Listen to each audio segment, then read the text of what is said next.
அபிராமி அபிராமி அந்தாதி கணபதி துதிக்கு பிறகு நூல் யாது என்று சொல்கிறது. அந்த துதியை இப்பொழுது நாம் பார்ப்போம்.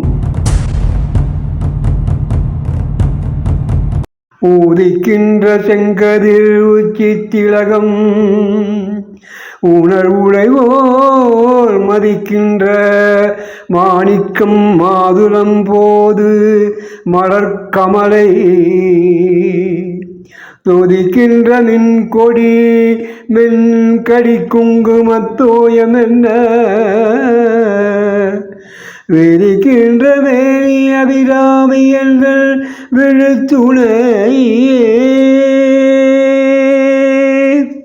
உதிக்கின்ற செங்கதிரவனும் மேல் நெற்றி அணி சிந்தூரமும் ஞானமொழியோர் மதிக்கும் மாணிக்கமும் மாதுளம் மலரும் தாமரை எழுந்தருளிய திருமகள் துதிக்கின்ற மின்னற் கொடியும் மென்னை வாசமிக்க குங்குமக் குழம்பும் ஆகிய எல்லாம் பொருந்துமாறு திருமேனி பெற்ற அபிராமி அம்மை என்னுடைய மென்மையான துணையாவாள்.